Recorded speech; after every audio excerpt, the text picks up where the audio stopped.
Hello മുത്തുമണികളെ, നമ്മൾ ഇന്നലെ എല്ലാവരും അറിഞ്ഞ ഒരു കാര്യമാണ്. രേണുസുധീൻ്റെ അസുഖം വെളിപ്പെടുത്തിക്കൊണ്ട് രംഗത്ത് വന്നിട്ടുണ്ടായിരുന്നു. പുള്ളിക്കാരി തന്നെ ഒരു ഇൻ്റർവ്യൂ എനിക്ക് ഒരു ഇൻ്റർവ്യൂ അങ്ങോട്ട് വേണം എന്ന് പറഞ്ഞുകൊണ്ട് ഒരു ചാനലിനെ സമീപിക്കുകയായിരുന്നു. ആ ചാനലിനോട് വളരെ ഇമോഷണലായിട്ട് പുള്ളിക്കാരി ഒരു ഇൻ്റർവ്യൂ കൊടുത്തിട്ടുണ്ട്. ആ ഇൻ്റർവ്യൂവിൽ നമുക്ക് പൊതുജനങ്ങൾക്ക് അവയർനെസ് കിട്ടുന്ന കുറേ കാര്യങ്ങൾ ആ പുള്ളിക്കാരത്തി പറഞ്ഞിട്ടുണ്ട്. അതായത് നമ്മ മക്കൾക്കും ആ ഒരു ഇൻ്റർവ്യൂ കാണിച്ചു കൊടുക്കുക, മക്കളോടും പറയുക. അതായത് ഈ പുള്ളിക്കാരിക്ക് 15 വയസ്സിൽ ഇവരുടെ ബ്രസ്റ്റിൻ്റെ ഭാഗത്ത് ഒരു മുഴ വന്നതാണ്. പക്ഷെ അവരത് വലിയ കെയർ ഒന്നും കൊടുത്തില്ല. വേദന ഇല്ലാത്ത മുഴ ആയതുകൊണ്ട് തന്നെ എനിക്ക് തോന്നുന്നു ഞങ്ങളൊക്കെ പഠിച്ചുകൊണ്ടിരിക്കുന്ന സമയത്ത് ഞങ്ങൾക്ക് സ്കൂളിൽ ഇതിൻ്റെ ഒരു ക്ലാസ് എപ്പോഴും തരുമായിരുന്നു. എനിക്ക് നല്ല ഓർമ്മയുണ്ട്.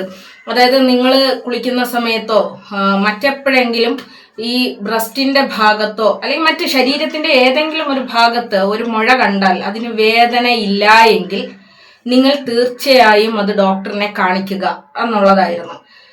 അപ്പൊ അതിന് ഒരുപാട് പിക്ചറൊക്കെ വെച്ചിട്ട് തന്നെ നമുക്ക് അതിന്റെ ക്ലാസ്സുകളൊക്കെ തരാറുണ്ടായിരുന്നു. അപ്പൊ എന്റെയൊക്കെ ഒരു ചെറുപ്പം തൊട്ടേ ആ ഒരു ക്ലാസ് തരുന്നു എങ്കിൽ എനിക്ക് തോന്നുന്നു ഇപ്പോഴുള്ള സ്കൂളുകളിലും അതുപോലെ തന്നെ ഈ ക്യാൻസറിനെ ബോധവൽക്കരണം ചെയ്യുന്ന തരത്തിലുള്ള ക്ലാസ്സുകൾ സ്കൂളുകളിൽ നിന്നേ നമുക്ക് കിട്ടുന്നതായിരിക്കാം. സത്യം പറഞ്ഞാൽ ആ പെൺകുട്ടിയുടെ ഇപ്പോഴത്തെ അവസ്ഥ ആലോചിക്കുമ്പോൾ ഭയങ്കര വിഷമം തോന്നുന്നു. അതായത് ഈ ഒരു അവസ്ഥയിൽ നിന്ന് അവർക്ക് തീർച്ചയായിട്ടും റിക്കവർ ആവാമായിരുന്നു. അവർ കുറച്ചുകൂടി ഒന്ന് ബോധേഡ് ആയിട്ടുണ്ടായിരുന്നു എങ്കിൽ ഈ ഒരു അവസ്ഥയിൽ അവരെത്താൻ സാധ്യതയില്ല. ഇപ്പോൾ എന്ന് പറയുന്നത് വളരെ ക്രിട്ടിക്കലായിട്ടുള്ള ഒരു സ്റ്റേജിലേക്ക് കടക്കുകയാണ് എന്നുള്ളതാണ്. പിന്നെ അതേ കണക്ക് തന്നെ കീമോ പോലുള്ള തെറാപ്പികൾക്ക് അവർ വിധേയരാകാൻ വേണ്ടിയിട്ട് റെഡി ആവുന്നുണ്ട് എന്നുള്ളതൊക്കെ കേട്ടപ്പം ഭയങ്കര വിഷമം തോന്നുന്നുണ്ട്. ഈ രേണുസുധീനെ ഒരുപാട് പേര് വിമർശിക്കുന്ന സമയത്തും എനിക്കവരെ ഒന്നും പറയാൻ വേണ്ടിയിട്ട് താല്പര്യം തോന്നിയിട്ടില്ല. കാരണം ഒരാൾക്ക് അവരുടെ ജീവിതം ഏത് രീതിയിൽ വേണമെങ്കിലും ഇടയിൽ ജീവിക്കാം. എനിക്ക് അഭിമാനത്തോടെ ജീവിക്കണം എന്ന് ഞാൻ ചിന്തിച്ചു കഴിഞ്ഞാൽ എനിക്ക് അഭിമാനത്തോടു കൂടി തന്നെ ജീവിക്കാം. എനിക്ക് പണിയെടുത്ത് ഞാൻ നല്ല കഠിനാധ്വാനം ചെയ്ത് ഞാൻ എന്ത് ജോലിയും ചെയ്യാൻ തയ്യാറായിട്ടുണ്ടെങ്കിൽ എനിക്ക് അങ്ങനെ ജീവിക്കാം. ഇല്ല, എനിക്ക് ഈ രീതിയിലാണ് എനിക്ക് ജീവിക്കേണ്ടത്, എനിക്ക് സുഖലോലുപതയിൽ അങ്ങനെ ജീവിക്കണം, ഈ ഒരു രീതിയിൽ ജീവിക്കണം, അതിന് ഏറ്റവും സ്യൂട്ടായിട്ടുള്ള ഒരു മാർഗം എന്ന് പറയുന്ന ഇതാണ്, എനിക്ക് കാണിച്ച് ജീവിക്കണം. ഓക്കെ, അതൊക്കെ അവരവരുടെ ഇഷ്ടമാണ്. അതുകൊണ്ട് തന്നെ അതിൽ വലിയ അഭിപ്രായം പറയേണ്ട കാര്യമില്ല എന്ന് പറഞ്ഞിട്ട് തന്നെ ഞാൻ വേണ്ട എന്ന് പറഞ്ഞിട്ട് കളഞ്ഞ ഒരു കാര്യമാണ്. അവരവരുടെ ഇഷ്ടമാണ്, അവരവരുടെ ജീവിതം ഏതൊരു രീതിയിൽ ജീവിക്കണം എന്നുള്ളത്. എന്നാലും പുള്ളിക്കാരിയുടെ ഈ ഒരു ഇൻ്റർവ്യൂ കണ്ടു കഴിഞ്ഞപ്പോൾ മനസ്സിൻ്റെ ഉള്ളിൽ എവിടെയോ ഒരു തേങ്ങൽ പോലെ. ഒരു മനുഷ്യൻ്റെ ഏറ്റവും വലിയ വേദന, ഏറ്റവും വലിയ വേദനകൾ ഒരുപാടുണ്ടെങ്കിലും അവൻ്റെ മരണം മുന്നിൽ കാണുക എന്ന് പറയുന്നത് ഭയങ്കരമായ, നമുക്കത് സഹിക്കാൻ പറ്റുന്നതിലും അപ്പുറമാണ്. എൻ്റെ ഹസ്ബൻഡിൻ്റെ ഒരു രോഗാവസ്ഥയിൽ ഞാൻ അത് നേരിട്ട് കണ്ട ഒരു വ്യക്തിയാണ്. അതായത് മരണപ്പെടും എന്ന് മനസ്സിലാക്കിയ എൻ്റെ ഭർത്താവിൻ്റെ ആ ഒരു നിശബ്ദമായ ഒരു പോക്കുണ്ടല്ലോ, അതായത് ആ അബോധാവസ്ഥയിൽ പോകുമ്പോൾ അദ്ദേഹത്തിന് അറിയാം അദ്ദേഹം ഇനി തിരിച്ചു വരൂല. എൻ്റെ വീട്ടിൽ നിന്ന് ഇങ്ങനെ ഒരു സ്ട്രോക്ക് വന്നിട്ട് ഞങ്ങൾ വീട്ടിൽ നിന്ന് പുറത്തിറങ്ങുകയാണ്. അതായത് ഇദ്ദേഹത്തിനെ ആശുപത്രി കൊണ്ടുപോകാൻ വേണ്ടിയിട്ട് വിളിച്ചിട്ട് ഇദ്ദേഹം ഒരു വിധത്തിൽ വരുന്നില്ല. അല്ല, എന്നെ നിങ്ങൾ രോഗിയൊന്നും ആക്കണ്ട, എനിക്കൊന്ന് ഉറങ്ങിയാൽ തീരും. പക്ഷെ ഉറങ്ങുമ്പോൾ ഇങ്ങനെ വായി കൂടി നൊരയും പതയും ഒക്കെ വരുന്നുണ്ട്. അങ്ങനെ ഞാൻ തട്ടി വിളിച്ച് നമുക്ക് ഒന്ന് ഹോസ്പിറ്റലിൽ വരെ പോയിട്ട് വരാം.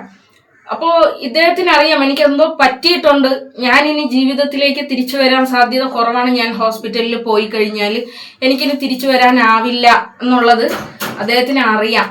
അതുകൊണ്ട് തന്നെ അവസാനം ബാത്റൂമിൽ വന്ന് വീണ സമയത്താണ് ഞാൻ ഭയങ്കരമായിട്ട് ഇങ്ങനെ കാല് പിടിച്ചിട്ട് നമുക്ക് പോവാൻ മനുഷ്യ, എന്ത് വന്നാലും ഞാനുണ്ട്, ഞാൻ നിങ്ങളെ കൊണ്ടുപോകുന്നത് പോലെ ഞാൻ തിരിച്ചു കൊണ്ടുവരാം, എന്നെ വിശ്വാസം ഇല്ലേ എന്നൊക്കെ പറഞ്ഞിട്ട് ഞാൻ എൻ്റെ വീട്ടിൽ നിന്ന് പുറത്തിറങ്ങുമ്പോൾ ആ ഒരു രംഗം ഇപ്പം ആലോചിക്കുമ്പോഴും എൻ്റെ ഉള്ളിങ്ങനെ കിടുങ്ങും. അതായത് ഞങ്ങൾ വീട്ടിൽ നിന്ന് പുറത്തിറങ്ങുകയാണ്. അതായത് അടുത്ത വീട്ടിലുള്ള ആൾക്കാർ, ഇദ്ദേഹത്തിന് ഒറ്റയ്ക്ക് എനിക്ക് പൊന്തുന്നില്ല. അപ്പം അടുത്ത വീട്ടിലുള്ള 2 ആണുങ്ങളെ ഞാൻ വിളിച്ചിട്ടുണ്ടായിരുന്നു. അപ്പം അവരൊക്കെ വന്നിട്ട് ഇദ്ദേഹത്തിന് പാൻറ്റൊക്കെ ഇട്ട് ഞങ്ങൾ പുറത്തിറങ്ങാൻ നേരം ഇദ്ദേഹത്തിനെ ഞാനും എൻ്റെ മോനും ഇങ്ങനെ തോളിൽ കൂടി കൈയിട്ടിട്ട് പുറത്തിറങ്ങാൻ നേരം പുറത്തോട്ട് ഇങ്ങനെ ഇറങ്ങുമ്പോൾ പെട്ടെന്ന് അവിടെ ഇങ്ങനെ സ്റ്റക്കായിട്ട് ഭയങ്കര ബലം കൊടുക്കുന്നു, അദ്ദേഹം ഭയങ്കര ബലം കൊടുക്കുന്നു. അപ്പം ഞാൻ എന്തേ എന്ന് പറഞ്ഞിട്ട് ഇങ്ങനെ അദ്ദേഹത്തിൻ്റെ മുഖത്തോട്ട് നോക്കിയപ്പം അദ്ദേഹം തിരിഞ്ഞു നിന്നിട്ട് എൻ്റെ മൂത്ത മോളെ വിളിച്ചിട്ട് ഇങ്ങനെ നെഞ്ചോട് ചേർത്ത് പിടിച്ചു. എന്നിട്ട് പറഞ്ഞു, ഉമ്മച്ചിക്ക് ആരുമില്ല, അപ്പം മക്കൾ എന്ത് ചെയ്യണം? മക്കൾ അത്രയും ധൈര്യത്തിൽ ഉമ്മച്ചിക്ക് കൂടെ നിൽക്കണം, എല്ലാവരെയും ഒന്നിച്ച് നോക്കണം, ആരും പിരിഞ്ഞു പോവരുത്, അപ്പം ആരെയും തമ്മി അടിയും ഉണ്ടാക്കരുത്, ഉമ്മനെ വിഷമിപ്പിക്കരുത്, വാപ്പ ഇനി തിരിച്ചു വരൂല മക്കളെ എന്ന് പറഞ്ഞിട്ടാണ് എൻ്റെ വീട്ടിൽ നിന്ന് അദ്ദേഹം ഇറങ്ങുന്നത്. അപ്പം ഞാൻ ഇങ്ങനെ, നമുക്ക് മനസ്സ് തേങ്ങുമെങ്കിലും നമ്മളിങ്ങനെ പറയും, ഇല്ല മനുഷ്യൻ എന്നെ വിശ്വാസമില്ലേ, ഞാൻ കൊണ്ടുവരും, ഞാൻ നിങ്ങളെ കൊണ്ടുവരും, ഒന്നുമില്ല. സത്യത്തിൽ അന്ന് എൻ്റെ മനസ്സിങ്ങനെ തേങ്ങുന്നുണ്ടെങ്കിൽ എനിക്കൊരു ഭയങ്കര പ്രത്യേക കഴിവാണ്.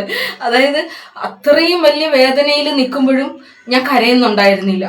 ഞാൻ കൊണ്ടുവരും, ഞാൻ നിങ്ങളെ കൊണ്ടുവരും കേട്ടോ, നിങ്ങൾ പേടിക്കണ്ട, ഞാൻ കൊണ്ടുപോകുന്നത് പോലെ ഞാൻ നിങ്ങളെ തിരിച്ച് ഈ വീട്ടിലേക്ക് ഞാൻ കൊണ്ടുവരും. പക്ഷെ തിരിച്ചു കൊണ്ടുവന്നത് അതെനിക്ക് വാക്ക് പാലിക്കാൻ പറ്റിയില്ല. ഞാൻ അദ്ദേഹത്തിന് നടത്തിയിട്ടാണ് ആശുപത്രി കൊണ്ടുപോയത്. പക്ഷെ ഞാൻ തിരിച്ചു കൊണ്ടുവന്നത് വലിയ ആംബുലൻസിൽ വലിയ കുഴലുകളൊക്കെ ഇട്ട് എനിക്ക് തിരിച്ചു കൊണ്ടുവരേണ്ടി വന്നു. നടത്തി എനിക്ക് കൊണ്ടുവരാൻ വേണ്ടിയിട്ട് പറ്റിയില്ല, ആ വാക്ക് എനിക്ക് പാലിക്കാൻ പറ്റിയില്ല കേട്ടോ. അപ്പോൾ നമ്മൾ മരണപ്പെടും എന്നുള്ള ആ ഒരു അറിവ് വലിയ വേദനയാണ്, ഭയങ്കര വിഷമമുള്ള ഒരു കാര്യമാണ്. അപ്പോൾ പുള്ളിക്കാരത്തി സോറി അപ്പോൾ അതുപോലെ തന്നെ ഈ രേണുസുതിയും അവരുടെ ജീവിതത്തിൽ ഈ ഒരു രോഗം വന്നു എന്ന് മനസ്സിലായപ്പോൾ അവർ ഭയങ്കര ബോൾഡായിട്ട് തന്നെയാണ് അത് കൈകാര്യം ചെയ്തിട്ടുണ്ടാവുക. പക്ഷെ അപ്പോഴും ഒരമ്മയുടെ മനസ്സ് ഉണ്ടാകും. അതായത് അച്ഛനില്ല, തൻ്റെ മകൻ ഒരു കാര്യങ്ങളും സ്വന്തമായിട്ട് ചെയ്യാനുള്ള ഒരു പ്രാപ്തി എത്തിയിട്ടില്ല. അപ്പോൾ ആ മകൻ ഒറ്റയ്ക്കായി പോകും, അച്ഛനുമില്ല അമ്മയും ഇല്ലാത്തൊരു ഘട്ടത്തിലേക്ക് ആ മകൻ ഒറ്റയ്ക്കായി പോകും എന്ന് മനസ്സിലാക്കിയ ആ ഒരു അമ്മയുടെ വേദന നമുക്ക് ചിന്തിക്കാനും കഴിയുന്നതിനും അപ്പുറമാണ്. പക്ഷെ വേറെ ഒരുപാട് കാര്യങ്ങൾ ഇങ്ങനെ ചിന്തിക്കുന്ന സമയത്ത് നമുക്ക് ഇത് അറിഞ്ഞിട്ടും ഇവരെന്തേ ഇങ്ങനെയൊക്കെ പെരുമാറി, അല്ലെങ്കിൽ ഇത്തരത്തിൽ നമുക്കിപ്പോൾ ഒരു മരണം നമ്മൾ നേരിട്ട് കാണുമ്പോൾ നമ്മളിനി എത്ര അഹങ്കാരിയായിരുന്നാലും നമുക്കിനി എന്തൊക്കെ ഉണ്ട് എന്ന് പറഞ്ഞാലും നമ്മൾ ആ മരണത്തിൻ്റെ മുഖത്തോട് മുഖം കാണുമ്പോൾ നമ്മൾ ഭയങ്കര നന്മയുള്ള മനുഷ്യരായി മാറും. അതായത് എന്തൊക്കെ ചെയ്യാൻ പറ്റുമോ അതൊക്കെ ചെയ്ത് നമ്മൾ ഭയങ്കര നന്മയുള്ള ഒരു മനുഷ്യനായിട്ട് നമ്മളെ കബറിലത്തേക്ക് വേണ്ടുന്ന കാര്യങ്ങൾ ശേഖരിച്ചു വെക്കുന്നവരായിട്ട് നമ്മൾ മാറും. അത് എത്ര ദുഷ്ടരായിരുന്നാലും എങ്ങനെയാന്ന് പറഞ്ഞാലും നമ്മൾ അവിടെ നന്മകൾ പ്രൊവൈഡ് ചെയ്യാൻ വേണ്ടിയിട്ട് ശ്രമിക്കും. പക്ഷെ പുള്ളിക്കാരീനെ സഹായിച്ചവരെ പോലും ഭയങ്കരമായിട്ട് അപമാനിച്ചുകൊണ്ട് രംഗത്ത് വന്നത് എന്തിന് എന്നൊക്കെ നമ്മളിങ്ങനെ ചിന്തിച്ചു പോകും. എന്തായാലും ആ ഒരു രോഗം പൂർണ്ണമായിട്ട് ആ കുട്ടിക്ക് ആ ഒരു രോഗത്തെ അതിജീവിക്കാൻ വേണ്ടിയിട്ട് സാധിക്കട്ടെ എന്നുള്ള ഭയങ്കര ആത്മാർത്ഥമായ ഒരു പ്രാർത്ഥന ഒരുപാട് മനുഷ്യർ ഇപ്പോൾ തന്നെ പ്രാർത്ഥിക്കുന്നുണ്ട്. അത്രയും ഉള്ളിൻ്റെ ഉള്ളിൽ നിന്ന് തന്നെ ആ പുള്ളിക്കാരത്തി ജീവനോട് കൂടി വരണം, ആ ഒരു രോഗത്തെ അതിജീവിക്കണം. എനിക്കറിയാം, എൻ്റെ മാമൻ കല്യാണം കഴിച്ച പെണ്ണിൻ്റെ സഹോദരിക്കും ഇതുപോലെ തന്നെ ബ്രസ്റ്റ് ക്യാൻസർ ഉണ്ടായതാണ്. പക്ഷെ അവര് തുടക്കത്തിൽ തന്നെ അത് കണ്ടെത്തുകയും അത് ഇതാണ് എന്നുള്ളത് മനസ്സിലാക്കുകയും അവരുടെ ഒരു ബ്രസ്റ്റ് നീക്കം ചെയ്യുകയും ചെയ്തിട്ടുണ്ടായിരുന്നു. അത് കഴിഞ്ഞ് അവർ ഒരുപാട് കാലം ജീവിച്ച് ഇപ്പോഴും അവർ ജീവനോടെ ഉണ്ട് കേട്ടോ. പിന്നെ അതുപോലെ തന്നെ ഞാനൊരു ബേക്കറി കടയിൽ ജോലി ചെയ്തിട്ടുണ്ട്. അവിടെയും ആ സാറിൻ്റെ അമ്മയും ഇതുപോലെ ബ്രസ്റ്റ് ക്യാൻസർ വന്ന മരണപ്പെട്ട ഒരാളാണ്. ഈ ബ്രസ്റ്റ് ക്യാൻസർ അല്ലെങ്കിൽ ഈ രഹസ്യഭാഗങ്ങളിൽ ഉണ്ടാകുന്ന ക്യാൻസർ രോഗം സ്ത്രീകളെ ഇങ്ങനെ ഒരു അലസതയുടെ ഭാഗത്തേക്ക് കൊണ്ടുപോകുന്നതായിട്ട് നമുക്ക് കാണാനായിട്ട് സാധിക്കും. സത്യത്തിൽ ഇത് എപ്പോഴും പറയുന്ന ഒരു കാര്യമുണ്ട്, ഈ വേദനയില്ലാത്ത മുഴ എന്ന് പറയുന്നത് അത് ക്യാൻസറിന്റെ ലക്ഷണമാണ്. വേദനയില്ലാത്ത മുഴകൾ എന്ന് പറയുന്നത് അത് നമ്മുടെ ശരീരത്തിന്റെ ഏത് ഭാഗത്തുണ്ടായാലും നമ്മളത് എപ്പോഴും കെയർ ചെയ്യണം, അത് നോക്കണം. പിന്നെ അതുപോലെ തന്നെ ഈ ക്യാൻസറിന്റെ ഇത്രയും കാര്യങ്ങൾ പറയുന്ന സമയത്ത് ഇപ്പോഴും ട്രീറ്റ്മെന്റിലായിരിക്കുന്ന എൻ്റെ ചങ്കായിട്ടുള്ള ആശേച്ചി, അത് പറയാതിരിക്കാൻ വയ്യ. ഈ രോഗം ശത്രുക്കൾക്ക് പോലും ഈ ഒരു രോഗം കൊടുക്കരുതേ എന്ന് നമ്മൾ ദുആ ചെയ്യും. അതായത് ആ ചേച്ചി ഇപ്പോൾ രണ്ടാമത് വീണ്ടും അവർക്കൊരു ക്യാൻസർ ഒരു മുഴ കണ്ടെത്തിയിട്ടുണ്ട്. ആ മുഴയ്ക്ക് വേണ്ടിയിട്ട് ട്രീറ്റ്മെൻറ്റും സ്റ്റാർട്ട് ചെയ്തിട്ടുണ്ട്. അപ്പോൾ അവർ പറയുന്നതെന്ന് പറഞ്ഞു കഴിഞ്ഞാൽ, എനിക്കിനി ഒരു ഹോസ്പിറ്റൽ വാസം എനിക്ക് താങ്ങാനായിട്ട് സാധിക്കില്ല. ഞാൻ മരിക്കുന്നെങ്കിൽ അങ്ങ് മരിച്ചോട്ടെ, പക്ഷെ എൻ്റെ പ്രിയപ്പെട്ടവർ എൻ്റെ അരികെ തന്നെ ഉണ്ടാകണം. ഹോസ്പിറ്റലിന്റെ മണവും ആ നിശബ്ദതയും എന്നെ ഭയപ്പെടുത്തുന്നു. അതവരിങ്ങനെ പറയുമ്പോൾ നമുക്ക് ഭയങ്കര വിഷമം തോന്നും. അതായത് അവരുടെ ഉള്ളിലുള്ള ഭയവും, എൻ്റെ പ്രിയപ്പെട്ടവരുടെ കൂടെ ഞാൻ സന്തോഷമായിട്ട് ജീവിച്ചോട്ടെ, ഉള്ളത് രണ്ട് മാസമാണെങ്കിൽ 2 മാസം അത് ഞാൻ സന്തോഷമായിട്ട് ജീവിച്ചോട്ടെ. അപ്പൊ അവരനുഭവിച്ച ആ വേദന എന്തായിരിക്കും ഒന്ന് ആലോചിച്ച് നോക്കുക. ഓരോ കീമോയ്ക്കും ജീവൻ പോകുന്ന വേദന എന്നാണ് പറയുന്നത്, ഓരോ കീമോ ചെയ്യുന്നതിന്. അപ്പോൾ മുമ്പൊരിക്കൽ ഒരു മഹത്തായ വ്യക്തിയും അവരുടെ കാമുകനും കൂടി എൻ്റെ ആശേച്ചിനെ നോക്കി പറഞ്ഞ ഒരു കാര്യമുണ്ട്. അതായത്, നിനക്ക് ക്യാൻസർ അല്ലടി വരേണ്ടത്, നിനക്ക് എയ്ഡ്സ് ആണ് വരേണ്ടത്. നമ്മളെ ശത്രുക്കളിനെ പോലും പറയും അങ്ങനെ ഒരു രോഗം കൊണ്ട് അള്ള പരീക്ഷിക്കാതിരിക്കട്ടെ എന്ന് നമ്മൾ ദുആ ചെയ്യും. പിന്നെ ഒരു കാര്യം ആലോചിക്കുമ്പോൾ ഞാൻ നേരിട്ട് കണ്ട ഒരു ക്യാൻസർ പേഷ്യൻ്റ് ഉണ്ട്. അതായത് എൻ്റെ അമ്മ ജോലി ചെയ്തിരുന്ന വീട്ടിലെ ഒരു അമ്മുമ്മേനെ നോക്കാൻ വേണ്ടിയിട്ട് എൻ്റെ അമ്മ ഒരു വീട്ടിൽ ജോലി ചെയ്തിട്ടുണ്ടായിരുന്നു. ആ വീട്ടിലെ ഉടമസ്ഥ അവര് ഒരു സ്കൂളിലെ ടീച്ചറായിരുന്നു. പിന്നീട് HM ആയി ഇപ്പൊ വിരമിച്ച് ജീവിക്കുന്നുണ്ട്. അവർക്കും ഇതുപോലെ തന്നെ തൊണ്ടയിൽ ഭയങ്കര ഈമാനുള്ള ഒരു ഫാമിലിയാണ്. ഭയങ്കര നിസ്കാരവും നോമ്പും ഒരെണ്ണം പോലും വെറുതെ വിടാതെ പിടിക്കുന്ന അത്രയും ഈമാനുള്ള ഒരു ഇത്തയാണ്. പക്ഷെ ആ ഇത്തയ്ക്കും ആ ഒരു രോഗം വന്നു. അതവർ ചെയ്ത പാപത്തിൻ്റെ ഒന്നും ഫലമല്ല. അവരെ ഞാൻ കാണാൻ വേണ്ടിയിട്ട് പോയ സമയത്ത് അവരെന്നോട് പറഞ്ഞ ഒരു കാര്യമുണ്ട്. എന്നെ മോളെ മക്കളെ എന്നാണ് വിളിക്കുന്നത്, മക്കളെ എന്നാണ് എന്നെ വിളിക്കുന്നത്. അപ്പൊ ഞങ്ങൾ കാണാൻ വേണ്ടിയിട്ട് പോകുന്ന സമയത്ത് അവരുടെ ഇവിടുന്ന് വായിര ഇവിടുന്ന് ഇങ്ങനെ കീറിയിട്ടുണ്ട്. ഇത് ഇതിന്റെ ട്രീറ്റ്മെന്റ് ഒക്കെ കഴിഞ്ഞിട്ട് വായിര ഇവിടെ നല്ല ഭംഗിയുള്ള ഒരു താത്തയാണ്, ഭയങ്കര വെളുത്ത് നല്ല സുന്ദരിയായിട്ടുള്ള ഒരു താത്തയാണ്. പക്ഷെ ഞാൻ പോകുമ്പോൾ ഇവിടുന്ന് 2 പല്ലൊക്കെ പോയി ഇവിടുന്ന് ഇങ്ങനെ കീറിയിട്ടുണ്ട്. എനിക്കത് കണ്ടപ്പോൾ എനിക്ക് ഭയങ്കര വിഷമം തോന്നി. കാരണം ഞാൻ കുറച്ചു കാലത്തിന് മുമ്പ് വരെ അവരെ കാണുമ്പോൾ ഭയങ്കര അതിസുന്ദരിയായിട്ട് ഇരുന്ന് അവര് ആ ഒരു കോലത്തിൽ എനിക്ക് കാണാൻ വേണ്ടിയിട്ട് എനിക്ക് ഭയങ്കര വിഷമം തോന്നി. അപ്പൊ അവരെൻ്റെ അടുത്ത് ഇങ്ങനെ പറയുന്ന ഒരു കാര്യം ഉണ്ടായിരുന്നു, മക്കളെന്തിനു വിഷമിക്കണ്ട, നമ്മൾ ഈ ലോകത്തും കുറച്ച് കാര്യങ്ങൾ അനുഭവിക്കണം. നമുക്ക് സ്വർഗത്തിലേക്ക് ഡയറക്റ്റ് ഒന്നും എത്താൻ വേണ്ടിയിട്ട് പറ്റൂല. അപ്പൊ നമ്മൾ ഒരുപാട് കാര്യങ്ങൾ നമുക്ക് ഈ ഭൂമിയിൽ തന്നെ പടച്ച റബ്ബ് പരീക്ഷണങ്ങൾ തരുന്നുണ്ട് എങ്കിൽ നമ്മൾ അത്രയും റബ്ബ് ഇഷ്ടപ്പെടുന്നത് കൊണ്ടാണ്. അപ്പം നമുക്ക് അത് ഒരു എന്തിന് നമ്മളടുത്ത് ഇങ്ങനെ ഒരു ദ്രോഹം ചെയ്ത് എന്ന് ചിലരിങ്ങനെ എന്തെങ്കിലും ഒരു അസുഖം വന്നു കഴിഞ്ഞാൽ, ദൈവമേ നീ എന്തിന് എന്നോട് ഇങ്ങനെ ദ്രോഹം ചെയ്ത് എന്ന് ചോദിക്കും. പക്ഷെ നമ്മൾ അങ്ങനെ ചോദിക്കേണ്ട കാര്യമില്ല. കാരണം നമുക്ക് മടങ്ങി പോകാനുള്ള ഒരു സമയമാകുമ്പോൾ പടച്ചറബ് നമുക്ക് ഒരുപാട് പരീക്ഷണങ്ങൾ തരും. അത് നമ്മളെ ഇഷ്ടപ്പെടുന്നത് കൊണ്ടാണ്. പ്രവാചകന്മാരും ഇതിനേക്കാൾ പരീക്ഷണങ്ങൾ നേരിട്ട പ്രവാചകന്മാർക്കൊക്കെ പടച്ചറബ് കൊടുത്തിട്ടുള്ള പരീക്ഷണം എന്ന് പറയുന്നത് ഒരു മനുഷ്യന് താങ്ങാൻ കഴിയുന്നതിലും അപ്പുറമാണ്.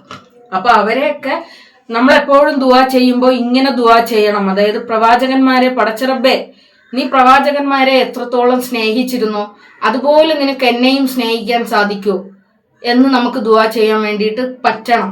അങ്ങനെ നമ്മൾ പ്രാർത്ഥിച്ചിട്ടുണ്ട് എങ്കിൽ പ്രവാചകന്മാരെ അനുഭവിച്ച ആ സഹനവും നമ്മൾ ഉള്ളിൽ കൊണ്ടുവരണം എന്നിങ്ങനെ പറയും. പിന്നെ അതിനൊക്കെ ശേഷമാണ് എൻ്റെ ഹസ്ബൻഡിന് വയ്യാതായതും ഒക്കെ. പക്ഷെ അപ്പോഴും എനിക്ക് ഈ ഇത്ത പറഞ്ഞതൊന്നും എൻ്റെ ഉള്ളിലില്ല. ഞാൻ ഭയങ്കര ടയേർഡായി, ഭയങ്കര വീക്കായി. പിന്നെ അതൊക്കെ കഴിഞ്ഞ് ഓരോ ദിവസവും എൻ്റെ ഹസ്ബൻഡിൻ്റെ അവസ്ഥ എന്ന് പറയുന്നത് ഭയങ്കര മോശം കണ്ടീഷനിലായി. അവസാനം ഞാൻ ആ ഹോസ്പിറ്റൽ വരാന്തകളിൽ ഒരു ഭ്രാന്തിയെ പോലെ അലഞ്ഞിട്ടുണ്ട്. ലാസ്റ്റ് മൊമെന്റിൽ ഇന്നും അത് പറയുമ്പോടെ സത്യം പറയാമല്ലോ, ഇന്നും ആ ഒരു വേദന. അതൊക്കെ കഴിഞ്ഞ് എൻ്റെ ഹസ്ബൻഡ് വളരെ നോർമൽ ആയിട്ടുള്ള ഒരു ലൈഫിലേക്ക് തിരിച്ചെത്തിയിട്ടുണ്ട്. പക്ഷെ ഇന്നും ഞാൻ ആ കാര്യങ്ങൾ ഇങ്ങനെ ആലോചിക്കുമ്പോൾ എൻ്റെ ഉള്ളിൽ ഇങ്ങനെ തേങ്ങോടെ, അത് എന്താണെന്ന് എനിക്കറിയാൻ പാടില്ല. ഓരോ ദിവസവും ഓരോ ട്രീറ്റ്മെന്റ് എടുത്തെടുത്തെടുത്ത് അവർ പറയുന്ന മരുന്നുകളെല്ലാം ഞാൻ വാങ്ങിച്ചു കൊടുത്ത് അങ്ങനെ ഞാൻ നോക്കിയിട്ടും ഓരോ ദിവസവും എൻ്റെ ഹസ്ബൻഡിന്റെ അവസ്ഥ വളരെ മോശമായിട്ട് പോകുന്ന സമയത്ത് അവരവസാനമായിട്ട്, അതായത് ശ്വാസം എടുക്കാൻ ബോധമില്ല, തനിയെ ശ്വാസം എടുക്കാനും പറ്റുന്നില്ല, പിന്നെ ചെസ്റ്റൊക്കെ ഇൻഫെക്റ്റഡ് ആയിട്ടുണ്ട്. അപ്പോൾ ഇവിടെ നിന്ന് ഇങ്ങനെ തുരന്നിട്ട് അതിൻ്റെ അകത്ത് ട്യൂബ് ഇട്ടിട്ട് ശ്വാസം എടുപ്പിക്കുന്ന ഒരു സംവിധാനത്തിൽ കൂടിയേ അദ്ദേഹത്തിന് ജീവൻ നിലനിർത്താൻ വേണ്ടിയിട്ട് പറ്റൂ. പക്ഷെ ഞാനിങ്ങനെ ചിന്തിക്കുകയാണ്, എല്ലായിടവും തുറക്കാൻ പറ്റുന്ന സ്ഥലം എല്ലാം അവർ തുറന്ന് അതിൽ കൂടിയൊക്കെ ഒരു മനുഷ്യന്റെ ശരീരത്തിൽ എവിടെ കൂടിയൊക്കെ ട്യൂബ് കയറ്റാമോ അവിടെ കൂടിയൊക്കെ ട്യൂബ് കയറ്റിയിട്ടും പോരാതെ നിങ്ങൾ ഇവിടെയും കൂടി ഇനിയിപ്പോൾ തുറക്കണ്ട, പിന്നെ അങ്ങനെ വേദനിപ്പിച്ച് എൻ്റെ മനുഷ്യനെ കൊല്ലണ്ട, നിങ്ങളല്ലേ പറയുന്നത് രക്ഷപ്പെടൂല എന്ന്. അപ്പൊ വേദനിക്കാതെ അദ്ദേഹം മരണപ്പെട്ടു പോട്ടെ എന്നിങ്ങനെ പറഞ്ഞു. അപ്പൊ എന്നെ ആ ഇത്തയാണ് വിളിച്ചത് മക്കളെ. കാരണം ആ മെഡിക്കൽ കോളേജിൽ ആ ഇത്തയുടെ മോൻ കല്യാണം കഴിച്ച പെണ്ണിന്റെ ഏച്ചി അവിടുത്തെ ഡോക്ടറായിരുന്നു. അപ്പൊ ഞാൻ അവിടെ കിടന്ന് ഈ ബഹളം എല്ലാം ഉണ്ടാക്കുന്ന കണ്ടപ്പോഴത്തേക്കും അവര് ഇത്താനെ വിളിച്ചു പറഞ്ഞു. അങ്ങനെ ഇത്ത എന്നെ വിളിച്ചിട്ട് എൻ്റെ അടുത്ത് പറഞ്ഞു, മക്കളെ ഇത്രയും നമ്മൾ പരീക്ഷിച്ചില്ലേ, ഇത്രയും നമ്മൾ ചെയ്തു നോക്കിയില്ലേ, ഈ ഒരെണ്ണം കൂടി ചെയ്തു കഴിഞ്ഞാൽ ചിലപ്പോൾ അവൻ രക്ഷപ്പെട്ടാലോ, അപ്പൊ മക്കളൊരു കാര്യം ചെയ്യുക, അതിന് എഴുതി ഒപ്പിട്ട് കൊടു എന്ന് പറഞ്ഞ് ആ ഇത്ത പറഞ്ഞ ഒരൊറ്റ കാരണം കൊണ്ട് ഞാനത് എഴുതി ഒപ്പിട്ട് കൊടുത്തു. പക്ഷെ എന്നിട്ടും രക്ഷപ്പെടുത്താൻ പറ്റിയില്ല കേട്ടോ. അവിടുന്ന് ഒരു ജീവച്ഛവം പോലെ എനിക്ക് എൻ്റെ ഹസ്ബൻഡിനെ തന്നപ്പോൾ പിന്നെ എനിക്കൊരു വാശിയായി. അതായത് ഞാൻ പറഞ്ഞു പോയില്ലേ, എൻ്റെ മനുഷ്യൻ്റെ അടുത്ത് ഞാൻ പറഞ്ഞു പോയി, ഞാൻ വീട്ടിൽ കൊണ്ടുപോകും, ഞാൻ നിങ്ങളെ വീട്ടിൽ കൊണ്ടുവരും എന്ന് പറഞ്ഞു പോയില്ലേ. പക്ഷെ അതൊരു ഭയങ്കര ഇപ്പം ആലോചിക്കുമ്പോഴും ഭയങ്കര മിറാക്കിളായിട്ടുള്ള ഒരു കാര്യമാണ്. ഞങ്ങൾ ആരും തന്നെ പ്രതീക്ഷിക്കുന്നില്ല ഇദ്ദേഹത്തിന്. അവസാനം ഞാൻ എൻ്റെ മക്കളെ വിളിച്ചിങ്ങനെ പറയണം, മക്കളെ പിന്നെ നിങ്ങളുടെ 2 ജോഡി ഡ്രസ്സ് വീതം മടക്കി വെക്ക്, നമുക്ക് കണ്ണൂര് പോവണം, ഉമ്മച്ചീരെയും മക്കളുടെയും ഓരോരുത്തരുടെയും ഈ 2 ജോഡി ഡ്രസ്സ് നിങ്ങൾ മടക്കി ബാഗിൽ വെക്ക്. ഞാനെല്ലാം പ്രിപ്പയർ ചെയ്ത്, കാരണം നമുക്കില്ല, പ്രതീക്ഷിക്കാനില്ല, അത്രയും അവശതയിൽ അദ്ദേഹം ആയിക്കഴിഞ്ഞിരുന്നു. പക്ഷെ പിന്നെ എനിക്ക് പെട്ടെന്ന് തോന്നിയ ഒരു തോന്നലാണ്, ഇത്രയും ഞാൻ ചെയ്തില്ലേ, ഇത്രയും ഞാൻ ചെയ്തിട്ടും ഒരു അവസാന കണ്ണി എന്നുള്ള രീതിയിൽ നമുക്ക് കിംസിലും കൂടി ഒന്ന് പരീക്ഷിക്കാം.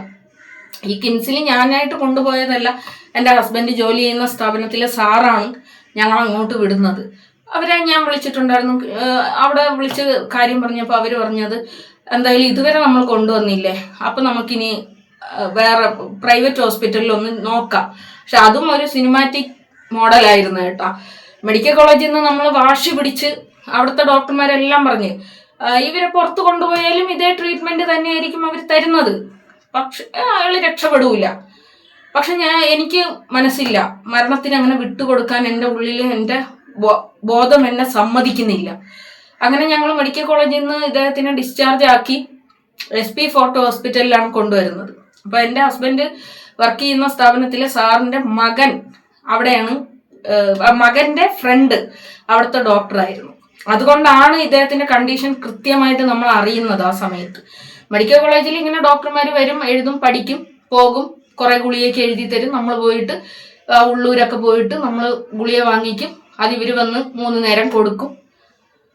പക്ഷെ അവിടെ SP ഫോർട്ട് ഹോസ്പിറ്റലിൽ നമ്മൾ വലിയ കാര്യത്തിൽ കൊണ്ടുവന്ന് കഴിഞ്ഞപ്പോഴാണ് ആ ഡോക്ടർ പറയുന്നത്, ഇവിടെ AC പിന്നെ ICU സംവിധാനം ഇല്ല, ഇദ്ദേഹത്തിന്റെ കണ്ടീഷൻ എന്ന് പറയുന്നത് ഡെത്ത് കണ്ടീഷനിലാണ്. ഇവിടെ SP ഫോർട്ട് ഹോസ്പിറ്റലിൽ എത്തിയപ്പോഴത്തേക്ക് ഇദ്ദേഹത്തിന്റെ ബോധം കംപ്ലീറ്റ് നഷ്ടപ്പെട്ട് 15 ദിവസം ബോധമില്ലാതെ കിടന്നിട്ട് ബോധം വന്നിട്ടേ ഉള്ളൂ. പക്ഷെ ഇദ്ദേഹത്തിനെ നമ്മളിങ്ങനെ കെട്ടി, കാലും കൈയൊക്കെ കെട്ടി ആംബുലൻസിൽ വീഴാതിരിക്കാൻ വേണ്ടിയിട്ട് ഈ സ്ട്രക്ചറിൽ ഇങ്ങനെ ബെൽറ്റൊക്കെ ഇട്ടിട്ടാണ് കയറ്റുന്നത്, ആംബുലൻസിൽ കയറ്റുന്നത്. അപ്പൊ ഇദ്ദേഹത്തിന്റെ ഈ അബോധ മനസ്സിൽ ഇദ്ദേഹത്തിന് ഉണ്ടാവും, എന്തോ എനിക്ക് പറ്റുന്നു, എനിക്കെന്തോ സംഭവിക്കാൻ പോകുന്നു. പക്ഷെ ആ ഒരു സമയത്ത് ഞാൻ പ്രഗ്നന്റും കൂടിയാണ്. ഈ ഓരോ ഘട്ടവും കടക്കുന്ന സമയത്ത് ഞാൻ തളർന്ന് വീഴുന്ന രംഗങ്ങൾ വരെ ഉണ്ടായിട്ടുണ്ട്. പക്ഷെ അവിടെ ഒന്നും ആരും താങ്ങാനില്ല, വീണ്ടും ചവിട്ടി അങ്ങ് എണീക്കും. ആ ആംബുലൻസിൽ കയറിയിട്ട് ഇദ്ദേഹം ശ്വാസം കിട്ടാതെ ഇങ്ങനെ വെപ്രാളപ്പെടുകയാണ്. നമ്മൾ ആദ്യം കയറിയ ആംബുലൻസിൽ ഓക്സിജൻ ഇല്ലായിരുന്നു. മെഡിക്കൽ കോളേജിൽ നിന്ന് നമ്മൾ SP ഫോർട്ട് ഹോസ്പിറ്റലിലേക്ക് കൊണ്ടുവരുമ്പോൾ അത് ഓക്സിജൻ ഇല്ലാത്ത പിന്നെ ഒരു ആംബുലൻസിലാണ് നമ്മൾ കയറുന്നത്. പക്ഷെ അവിടെ നിന്ന് ഇങ്ങനെ കൊണ്ടുവരുന്ന പകുതി വഴിയിൽ തന്നെ ഇദ്ദേഹത്തിന് ഓക്സിജൻ നഷ്ടപ്പെട്ടിട്ട് ഇദ്ദേഹം ബോധരഹിതനായി പോയിട്ടുണ്ടായിരുന്നു. ആ ഒരു സമയത്ത് ഞാനങ്ങ് തളർന്ന് വീണുപോയി.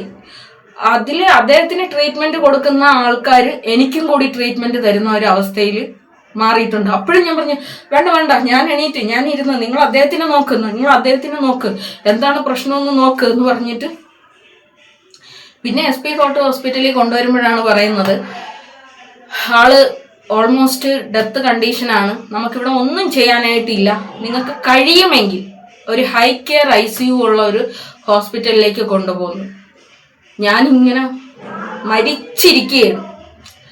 അതായത് ഇങ്ങനെ ചിന്തിക്കുകയാണ്, ഞാൻ മെഡിക്കൽ കോളേജിൽ നിന്ന് പുറത്ത് കൊണ്ടുവരികയും ചെയ്ത് ഈ ഒരു ഹോസ്പിറ്റലിൽ അവർ എടുക്കൂലെന്നും പറയുന്നു. ഇനി ഞാൻ എവിടെ കൊണ്ടുപോകും, ഞാൻ എന്ത് ചെയ്യും? അപ്പൊ തന്നെ ഇദ്ദേഹത്തിന്റെ ബോസ് വിളിച്ചിട്ടുണ്ടായിരുന്നു. അദ്ദേഹം പറഞ്ഞു ഒന്നും നോക്കണ്ട, അവിടെ മാത്യു എന്ന് പറയുന്ന ഒരു ഡോക്ടറുണ്ട്, എനിക്കറിയാവുന്ന ഒരാളാണ്, നിങ്ങൾ നേരെ കിംസിലോട്ട് കൊണ്ടുപോകും. പക്ഷെ ആ ഒരു ഒറ്റ വാക്ക് ഇന്ന് എൻ്റെ മനുഷ്യനെ ഈ ഒരു കണ്ടീഷനിൽ എത്തിച്ചിട്ടുണ്ട്.